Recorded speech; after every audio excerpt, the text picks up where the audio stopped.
is another Lockanory for you. Right, so, bit of a change of scenery today. Just because it's inside and it is Lockanory, I've popped the tent up, so we're having a bit of an explore. And on that note, I thought we'd have a little bit of a story. So, are you ready for a little campfire story? Don't set a campfire inside your house, not a good thing. Right, okay, so, here we go. This story is... Lockanory presents The Anteater by Roald Dahl. So, an old story of mine from a nice book called Hideous Beasts, I think it was called. Aye. So, also as well, will be accents, so this is just the way I heard the story. So here we go. There we are. There we go, right. Some wealthy folks from USA who lived near San Francisco Bay possessed an only child called Roy, a plump and unattractive boy. Half-baked, half-witted and half-boiled, but worst of all, most dreadfully spoiled. Whatever Roy desired each day, his father bought him right away.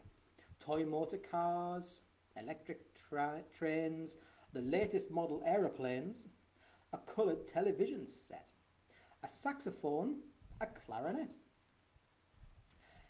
Expensive teddy bears that talked, and animals that walked and squawked. A house contained sufficient toys to thrill 500,000 boys. As well as this, young Roy would choose 2 pairs a week of brand new shoes. And now he stood there shouting, "What on earth is there I haven't got? How hard to think of something new. The choices are extremely few." Then added, as he scratched his ear, "Hold it, I got a good idea. I think the next thing I must get should be a most peculiar pet, the kind that no one else has got. A giant anteater! Why not?" As soon as father heard the news, he quickly wrote to all the zoos. "Dear sirs," he said, "my dear keepers, do you have any anteaters?" They answered in return by mail, "Our anteaters are not for sale." Undaunted, Roy's fond parent hurled more messages across the world. He says, "I'll pay you through the nose if you can get me one of those." At last he found an Indian gent. He lived near Delhi in a tent, who said that he would sacrifice his pet for an enormous price. The price demanded, if you please, was 50,000 gold rupees. The anteater arrived half dead. It looked at Roy and softly said, "I'm famished. Do you think that you could please give me just a little food, a crust of bread, a bit of meat? I haven't had a thing to eat in all the time I was at sea, for nobody looked after me." The boy shouted, "No, no bread or meat. Go find some ants. That's what you eat." The starving creature crawled away.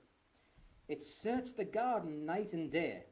It hunted every inch of ground, but not one single ant it found. And you know, in America, they've got some pretty big gardens. "Please give me food," the creature cried. "Go find an ant," the boy replied. Just catching up with the story. By chance, upon that very day, Roy's father's sister came to stay, a foul old hag of 83, whose name, it seemed, was Dorothy. She said to Roy, "Oh, come let us sit out in the sun and talk a bit." Roy said, "Oh, I don't believe that you have met my new and most unusual pet."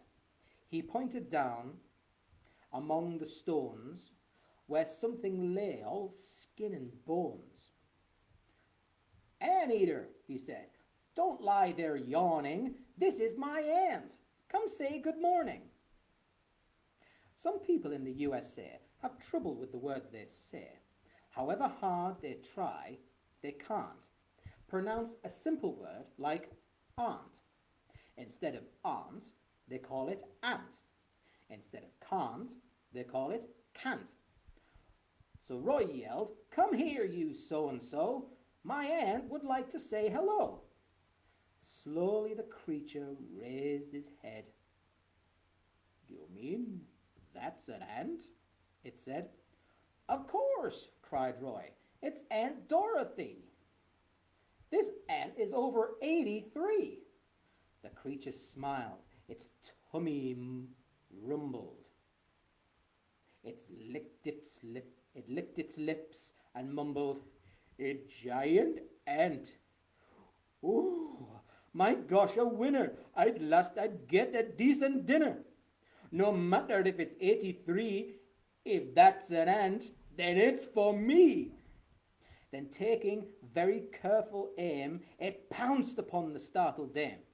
It grabbed her firmly by the hair and ate her up right then and there, murmuring as it chewed the feet, "Oh, the largest ant I'll ever eat." Scroll down a bit. Yeah, anteaters generally don't do that, so don't worry, you'll be all right. Meanwhile, our hero, Roy, had sped in terror to the potting shed and tried to make himself obscure behind a pile of horse manure. Ugh. Don't try that at home. Definitely not. But Anteater came all sneaking in. Although it had ate, it was still thin, and said to Roy, "You little squirt, I think I'll have you for dessert."